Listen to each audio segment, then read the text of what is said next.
تو اس حوالے سے بخاری اور مسلم کی ایک حدیث ہے مشکات میں 2002 کہ ابن عباس کہتے ہیں کہ نبی صلی اللہ علیہ وآلہ وسلم احرام کی حالت میں بھی اور روزے کی حالت میں بھی الحجامہ یعنی پچھنے لگوایا کرتے تھے، جسے ہم کپنگ کہتے ہیں. یہ طریقہ علاج ہے جس میں خون نکالا جاتا ہے. تو روزے کی حالت میں آپ صلی اللہ علیہ وآلہ وسلم خون نکلوا لیا کرتے تھے. تو بلڈ ڈونیشن بھی اسی کے اندر آئے گی. اگر خون نکال لیا جائے جسم سے تو روزہ نہیں ٹوٹے گا.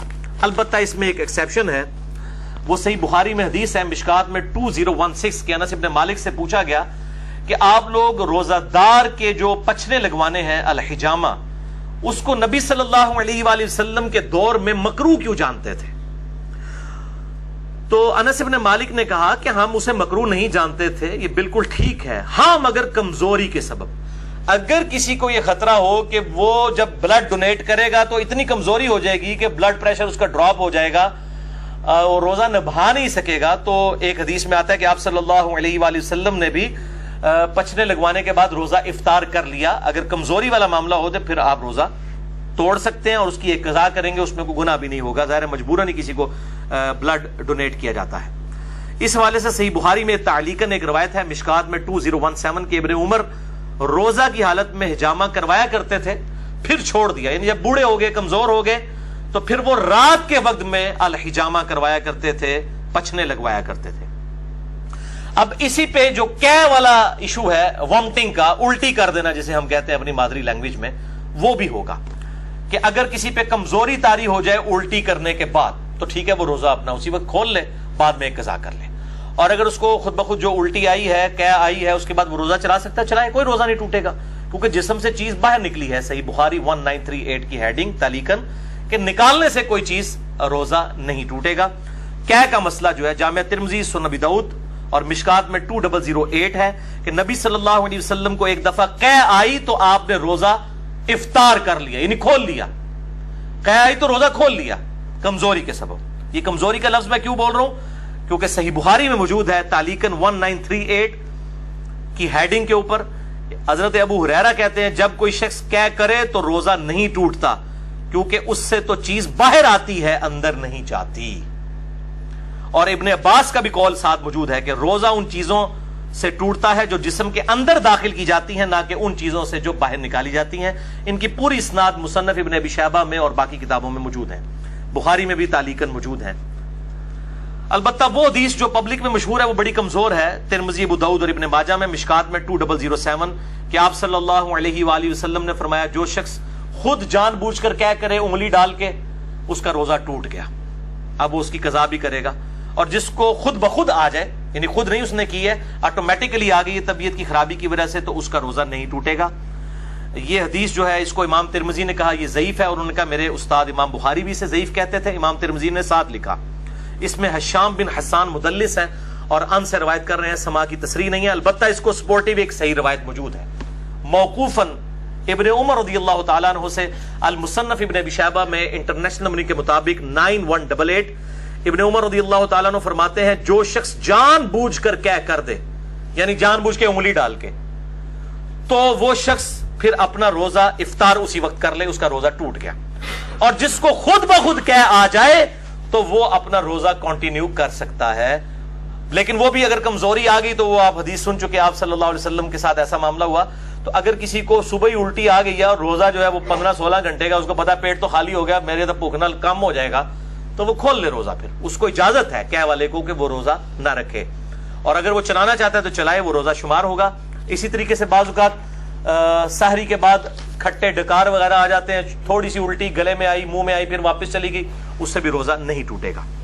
البتہ عورتوں کو جو مینسز والا ایشو ہے اس پہ اجماع ہے کہ اسی وقت روزہ ٹوٹ جائے گا، چاہے افطاری سے 1 منٹ پہلے بھی اگر ایسا معاملہ ہوا تو روزہ اس کا ٹوٹ گیا، اس ایک روزے کی قضا کرنی ہوگی. البتہ جو احتلام والا ایشو ہے نائٹ فال کا مردوں کے ساتھ، اس کی وجہ سے روزہ نہیں ٹوٹے گا. اور اسی طریقے سے اگر کوئی جنبی حالت میں کسی نے صبح کی ہے تو بخاری مسلم میں حدیث میں انشاءاللہ اگلی دفعہ بیان بھی کروں گا کہ وہ بغیر غسل کیے سحری کھا کے روزہ رکھ سکتا ہے اور فجر کا وقت داخل ہونے کے بعد بھی غسل کر سکتا ہے. آپ صلی اللہ علیہ وآلہ وسلم سے یہ چیز ثابت ہے. البتہ اگر مشت زنی والا ایشو ہوگا ہینڈ پریکٹس کا، جو مسئلہ نمبر 155 میں میں نے ڈیٹیل سے سیکس کے ایشوز بیان کیے تو وہ روزہ توڑ دیں گے، اور اس پہ اب دو رائے ہیں. کچھ کہتے ہیں کہ وہ 60 روزوں والا کفارہ ادا کریں گے، اور بعض کہتے ہیں نہیں، اس کے بدلے ایک قضا کی جائے گی، اور یہی موقف جو ہے وہ مضبوط ہے. ظاہر ہے کہ اس کو اس کے ساتھ کمپیئر کرنا جو ہے وہ زیادتی ہے، یہ اس انٹینسٹی کا معاملہ نہیں ہے. اب دوسری مین چیز جو سورۃ البقرہ کی 187 نمبر آیت میں آئی کہ دوسری جو مین چیز جس سے روزہ ٹوٹ جائے گا وہ بیویوں کے ساتھ ازدواجی تعلق والا معاملہ ہے. اسی کانٹیکسٹ میں بخاری اور مسلم میں حدیث ہے، مشکات میں 2000 نمبر ہے اس کا، کہ اما عائشہ رضی اللہ تعالیٰ عنہ کہتی ہیں کہ آپ صلی اللہ علیہ وآلہ وسلم روزہ کی حالت میں اپنی بیویوں کا بوسہ بھی لیا کرتے تھے اور گلے بھی لگا لیا کرتے تھے، لیکن آپ صلی اللہ علیہ وسلم تم سب سے زیادہ اپنی خواہش پر قابو رکھنے والے تھے. یعنی وہ اس سے زیادہ پھر آگے نہیں جاتے تھے کہ اگر کوئی اس سے بھی آگے چلا گیا اور ازدواجی تعلق قائم کیا پھر تو روزہ ٹوٹ گیا.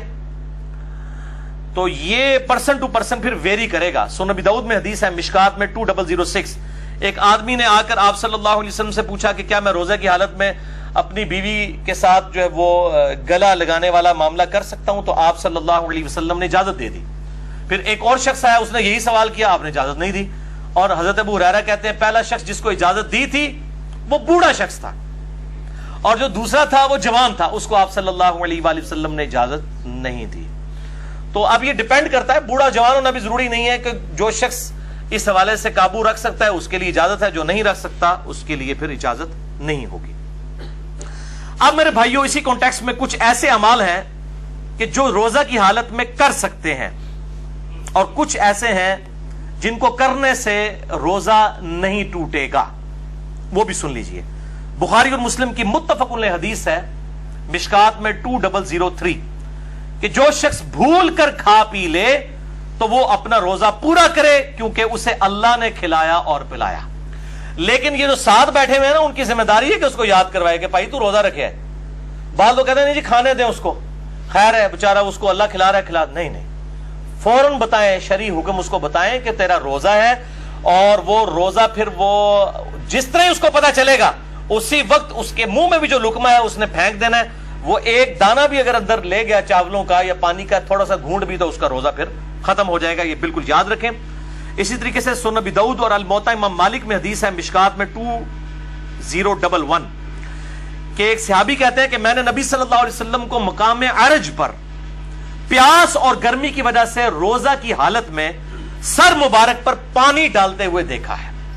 یعنی اگر کسی کو روزہ لگ رہا ہے تو یہ سنت ہے کہ بار بار نہا کے روزے کو ٹھنڈا کیا جائے. اور ادھر جو مولوی ہیں انہوں نے شامت اٹھائی ہوتی ہے اعتکاف والوں کی، اور ان کو بالکل گندا مندا کر کے اعتکاف میں بٹھایا ہوتا ہے. وہ کہتے ہیں جی جو پہلے دن آپ نے کپڑے پہنے یہی 10 دن پہن کے رکھنے ہیں، کوئی ناخن نہیں کاٹنے، غسل فرض کے علاوہ غسل نہیں کرنا، کیونکہ آپ مسجد سے باہر نہیں نکل سکتے بغیر مجبوری کے، تو وہ تو اعتکاف ٹوٹ جائے گا. تو یہ مسجد کی باؤنڈریز میں وہ فنائے مسجد جو ہے، جو غسل خانے ہیں اور ٹوائلٹس ہیں، یہ فنائے مسجد کی باؤنڈریز میں شمار ہیں شرعی احکام سے. بلکہ بخاری اور مسلم میں موجود ہے نبی صلی اللہ علیہ وسلم تو سیدہ صفیہ کو اپنے گھر تک چھوڑنے کے لیے گئے تھے اعتکاف کی حالت میں. اپنے گھر آ کے کھانا بھی کھا سکتے ہیں، اعتکاف نہیں ٹوٹے گا، بہرحال اور کوئی فالتو کام نہ کیے جائیں. تو اسی طریقے سے اگر کوئی غسل کرتا ہے گرمی کی وجہ سے تو سنت ہے، کوئی ایسا مسئلہ نہیں، کر سکتے ہیں. بلکہ اب تو الیاس قادری صاحب نے بھی اپنا فتویٰ واپس لے لیا ہے کہ وہ کہتے ہیں جی فتاویٰ رضویہ شریف کی ایک جلد اب چھپ گئی ہے، اس میں اعلیٰ حضرت کا بھی فتویٰ ہے کہ معتکف جو ہے وہ ضرورت کے بغیر بھی غسل بھی کر سکتا ہے، وضو بھی کر سکتا ہے. تو اب دعوت اسلامی والوں نے بھی اجازت دے دی ہے. پہلے انہوں نے وہ اسی طریقے سے گندا کر کے لوگوں کو بٹھایا ہوتا تھا اور یہ اسی طریقے سے معاملے چل رہے ہوتے تھے. حالانکہ مطلب احادیث پہلے سے موجود ہے، لیکن جب بزرگوں کی کتابیں ڈسکور ہوتی ہیں، دریافت ہوتی ہیں، پھر ان کو کہتے ہیں ہاں جی واقعی جی دیسی بھی لکھے ایسی جی، ٹھیک ہے نا. تو وہ پرائرٹی تو بزرگ ہوتے ہیں. اسی طریقے سے صحیح بخاری میں تعلیقاً 1930 نمبر حدیث کی ہیڈنگ میں ہے کہ ابن عمر روزہ کی حالت میں گیلے کپڑے جسم پر ڈالا کرتے تھے. یہاں پہ بھی ہمارے پنجاب کے اندر رواج ہے، جب زیادہ گرمی ہوتی ہے لوگ رومال جو ہے وہ گیلا کر کے کپڑوں کو بھی گیلا کرتے ہیں. لیکن اس میں آپ اپنے کپڑے گیلے کریں، یہ لوگوں کے اوپر جو پانی پھینکتے ہیں اور کہتے ہیں جی کسی بڈھے تو پانی سے اٹھو تو بارش ہوتی ہے، یہ بالکل غلط بات ہے. اس طریقے سے کسی کے ساتھ یہ کام نہ کریں. اپنے ساتھ ضرور آپ کرنا چاہتے ہیں کریں، اور ایسا معاملہ بھی نہ ہو کہ آپ نے اتنے باریک کپڑے پہنے ہیں کہ آپ ان کو بالکل گیلا کر لیں اور آپ کپڑوں میں ہی ننگے نظر آ رہے ہو. یہ اس چیز کا بھی اہتمام کرنا چاہیے. جامعہ ترمذی، سنن ابی داؤد، سنن نسائی اور ابن ماجہ میں حدیث ہے، مشکات میں 405، کہ آپ صلی اللہ علیہ وآلہ وسلم نے فرمایا روزہ کی حالت کے علاوہ ناک میں خوب پانی چڑھاؤ، غسل میں بھی اور وضو میں بھی، لیکن روزے کے علاوہ، کیونکہ روزے کی حالت میں اگر ناک میں آپ نے اوپر تک پانی پہنچایا تو اگر کسی کا غسل فرض ہے تو وہ بس نارملی ناک کو جتنا آسانی سے جاتا ہے اوپر تک، بہت اوپر نہ چڑھائے، کیونکہ اگر دماغ تک پانی پہنچ گیا اور حلق میں ایسا پہنچا کہ اندر چلا گیا، دونوں صورتوں میں روزہ ٹوٹ جائے گا۔ وضو، غسل، تیمم اور استنجا کے اوپر مسئلہ نمبر 42 میرا ahlsunnatpak.com ہماری ویب سائٹ پہ دیکھ سکتے ہیں۔ اب میرے بھائیوں کچھ اہم فقہی مسائل جلدی جلدی کور کر دوں۔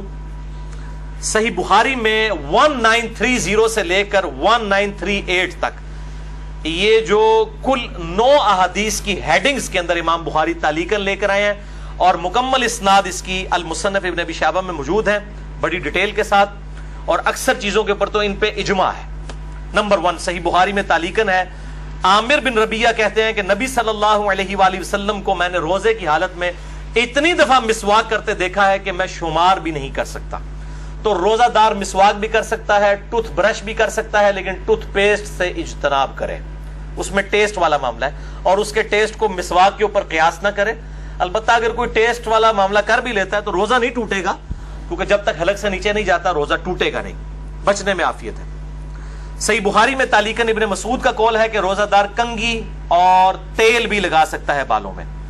صحیح بخاری میں تعلیقاً انس بن مالک کا قول ہے کہ روزہ دار سرما بھی لگا سکتا ہے آنکھوں کے اندر، لیکن آنکھوں میں دوائی نہ ٹپکائیں، کیونکہ دوائی وہ سیدھی گلے کے حلق تک پہنچتی ہے، صرف سرمے کا مسئلہ ہے یا پانی کا، وہ جائز ہے۔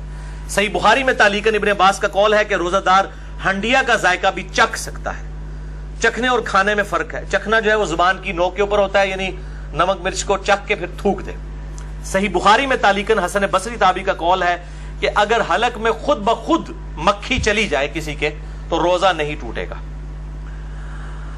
صحیح بخاری میں تعلیقاً عطا بن ابی رباح کا قول ہے کہ اگر کلی کر کے پانی ایک دفعہ گرا دیا جائے، اس کے بعد جو تھوک میں نمی ہے حلق سے نیچے چلی جائے تو وہ روزہ نہیں توڑے گی، اور یہ مشکات میں 2018 پہ موجود ہے۔ بعض لوگ اتنے وہمی ہوتے ہیں، وہ جناب وضو کرنے کے بعد 10 دفعہ 20 دفعہ تھوکتے رہتے ہیں، ایک دفعہ تھوک دیا اس کے بعد جو نمی ہے وہ اندر چلی گئی، اس کی وجہ سے روزہ نہیں ٹوٹے گا۔ اللہ تعالیٰ نے لا یکلف اللہ نفسا الا وسعها، اور اس حوالے سے یہ جو شیطان کی پیروی ہے جو یہ بار بار جو لوگ اس حوالے سے کام کرتے ہیں۔ اب آخری ٹاپک نمبر 3 ہے، انشاءاللہ 5-7 منٹ میں کنکلوڈ ہوگا، باقی اگلے 5 ٹاپک اگلے ہفتے ڈسکس کریں گے، اور یہ ٹاپک نمبر 3 ہے روزوں کی قضا اور کفارے سے متعلق۔ بھائیو 2 اصطلاحات ٹرمنالوجیز کو سمجھ لیجئے۔ نمبر 1 قضا، یعنی چھوڑے ہوئے روزے کے بدلے میں ایک روزہ رکھنا۔ نمبر 2 کفارہ، شرعی پلینٹی، یعنی سزا کے طور پر اگر کسی نے جان بوجھ کے روزہ توڑا ہے اس کے لیے سزا کیا ہے۔ ایک روزہ تو رکھے گا، باقی جو اس کے لیے سزا ہے۔ اور اس پر اجماع ہے کہ اگر مجبوراً کسی نے روزہ توڑا، کوئی بیماری کی وجہ سے اس کو ڈرپ لگوانی پڑ گئی یا ٹیکا لگوانا پڑ گیا یا کھانا پینا پڑ گیا، کوئی شوگر کا مریض تھا، تو اس کو پھر اس کے بدلے میں ایک ہی روزہ رکھنا ہوگا، یعنی قضا کرنی ہوگی، کفارہ نہیں دینا ہوگا۔ اسی طریقے سے عورتوں کے ساتھ حیض والا مینسز والا ایشو ہوا، اس کے بدلے ایک ہی روزہ رکھیں گی۔ بخاری اور مسلم کی متفق علیہ حدیث ہے مشکات میں 2032۔ اما عائشہ کہتی ہیں نبی صلی اللہ علیہ وسلم ہم عورتوں کو حیض کی حالت میں چھوڑے ہوئے روزوں کی قضا کا حکم دیتے تھے اور نمازوں کی قضا کا حکم نہیں دیتے تھے۔ تو روزوں کی قضا ان دنوں میں جو روزے چھوٹے ان کی قضا کرنی ہوگی، اور میں نے بتایا کہ افطار سے 1 منٹ پہلے بھی اگر کسی کے ساتھ ایسا معاملہ ہو گیا تو وہ روزہ اس کا وہ والا ٹوٹ جائے گا آٹومیٹیکلی، لوگ پوچھ رہے ہوتے ہیں، اور وہ ایک روزے کی قضا بعد میں کرے گی۔ اور اس قضا کے معاملے میں یہ لوگ کہتے ہیں نہیں جی وہ گرمیوں کے روزے گرمیوں میں ہی قضا کریں اور جناب اگلے سال سے پہلے قضا کر لیں، ایسی کوئی شرط نہیں ہے اسلام میں۔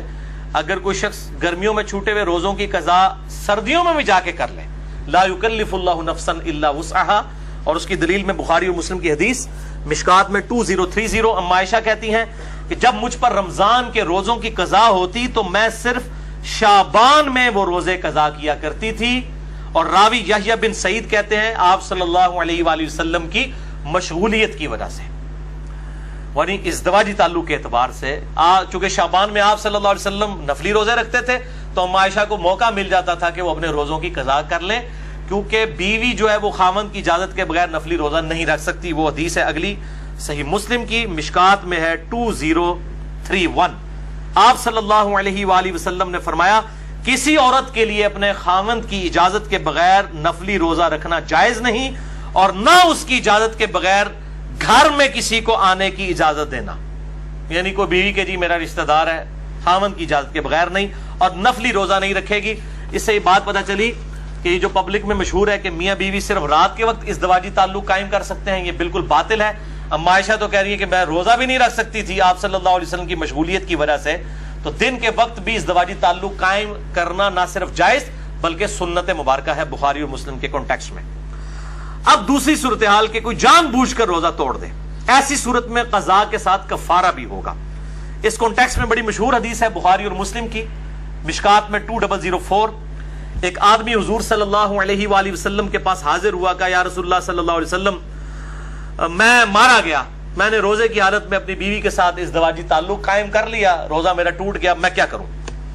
آپ نے فرمایا کہ کیا تیرے پاس کوئی غلام ہے کہ اسے آزاد کرے؟ یہ پہلا آپشن ہے، اور ترتیب بھی یہی ہوگی، یہ آپشنل نہیں ہے 3 میں سے 1 بلکہ یہی ترتیب ہوگی. میں نے کہا یا رسول اللہ نہیں ہے. فرمایا کیا تو 2 ماہ کے مسلسل روزے رکھ سکتا ہے؟ عرض کیا نہیں یا رسول اللہ صلی اللہ علیہ وسلم 2 ماہ کے نہیں رکھ سکتا، ہم بھی نہیں ظاہر رکھ سکتے. فرمایا کیا تم 60 مساکین کو کھانا کھلا سکتے ہو؟ اس سے یہ بات پتہ چلی کہ 60 مساکین ایکویلنٹ ہوئے 60 روزوں کے، تو مسکین کو پھر 1 وقت کا ہی کھانا کھلایا جائے گا، 2 وقت کا نہیں. یہ لاجیکل آنسر ہے. تو اس نے عرض کیا نہیں، تو فرمایا تم بیٹھ جاؤ. اتنے میں کوئی شخص جو ہے وہ کھجوروں کا بھرا ہوا ٹوکرا آپ صلی اللہ علیہ وسلم کے پاس تحفتاً لے کے آیا. آپ صلی اللہ علیہ وآلہ وسلم نے وہ جو ٹوکرا تھا اس کی وجہ سے آپ نے فرمایا کہ وہ روزہ توڑنے والا کدھر گیا، اور اس کو بلا کے کہا یہ ٹوکرا تو لے جا اور اس ٹوکرے کو مدینے کے غرباء میں تقسیم کر دے تو روزے کا کفارہ ادا ہو جائے گا. تو وہ آگے سے کہنے لگ پڑا کہ اللہ کی قسم پورے مدینے میں مجھ سے بڑا غریب کوئی ہے ہی نہیں ہے، سب سے زیادہ غریب میں ہوں. تو آپ صلی اللہ علیہ وآلہ وسلم اتنا مسکرائے کہ آپ کی داڑھیں بھی ظاہر ہو گئیں، اور اس حدیث پہ مسکرانا بھی سنت ہے. اور آپ صلی اللہ علیہ وسلم نے فرمایا کہ جاؤ تم خود ہی کھا لو، تمہارے روزے کا کفارہ ادا ہو جائے گا. لیکن یہ خاص اس کے لیے ہے، یہ نہیں ہے کہ جو بھی روزہ توڑے تو کہ جی انہیں ایڈیاں کھجورا لے آ کے میں آپ کھانا شروع کر دے کفارہ ادا ہو جائے گا، یہ اس کے لیے خاص تھا. اور اس حدیث پہ امام بخاری نے انٹرنیشنل نمبر کے مطابق صحیح بخاری میں 1936 حدیث کی لی ہے، اور اس پہ اپنا فہم لکھا ہے، باب باندھا ہے کہ اگر کوئی روزے کی حالت میں بیویوں کے ساتھ ازدواجی تعلق قائم کر لے تو اس کا کفارہ کیا ہے. اس کو امام بخاری نے عام حکم نہیں لیا کہ کوئی بھی کھا پی کے بھی روزہ توڑ لے تو اس کا کفارہ بھی یہ ہے. کھا پی کے روزہ توڑنے کا کفارہ یہ نہیں ہے، یہ ازدواجی تعلق والا معاملہ ہے، اور ظاہر ہے وہ بہت ایک ایکسٹریم چیز ہے کھانے پینے کے مقابلے کے اعتبار سے، لہذا اس کے لیول کی سزا تو اس میں نہیں دی جا سکتی.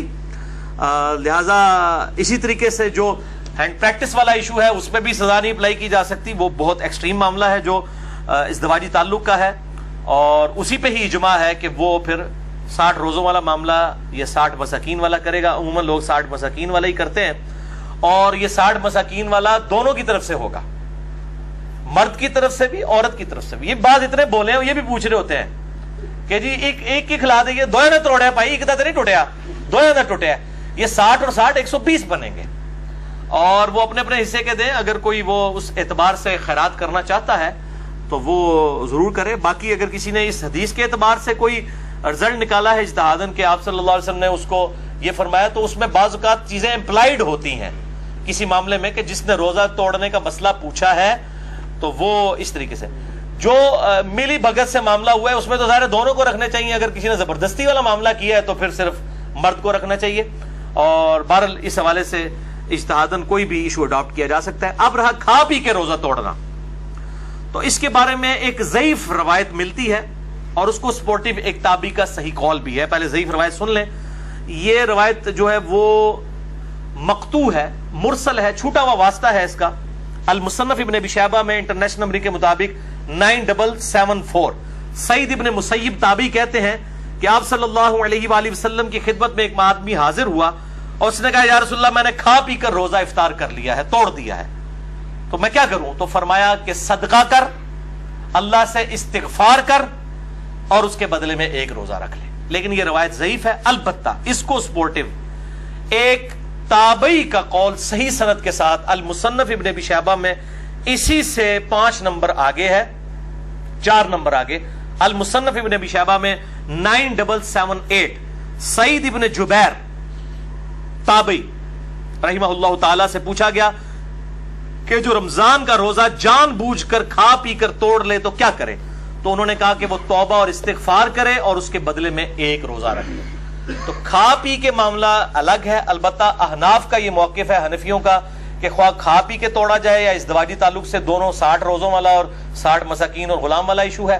البتہ محدثین کی اکثریت کا یہی موقف ہے کہ کھا پی کے معاملہ الگ ہے، اور وہ بھی جو ہے وہ استغفار بھی اسی صورت میں ہے اگر کسی نے جان بوجھ کے کیا، اور اگر کسی نے مجبوراً بیماری کی وجہ سے کیا تو صرف ایک روزے کی قضا کر لے، اور اگر اس پر قادر نہیں ہے تو ایک جو ہے مسکین کو ایک وقت کا کھانا کھلا دے فدیے کے طور پہ. انشاءاللہ اگلی دفعہ 5 پوائنٹس ڈسکس کروں گا. اللہ تعالیٰ سے دعا ہے جو حق بات میں نے کہی اللہ تعالیٰ ہمارے دلوں میں راسخ فرمائے. اگر جس بات میں میرے منہ سے کوئی غلط بات نکل گئی تو اللہ تعالیٰ ہمارے دلوں سے محو کر دے.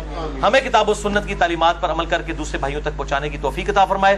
سبحانک اللہم و بحمدک، اشہد ان لا الہ الا انت، استغفرک و اتوب الیک، وما علینا الا البلاغ المبین. جزاکم اللہ.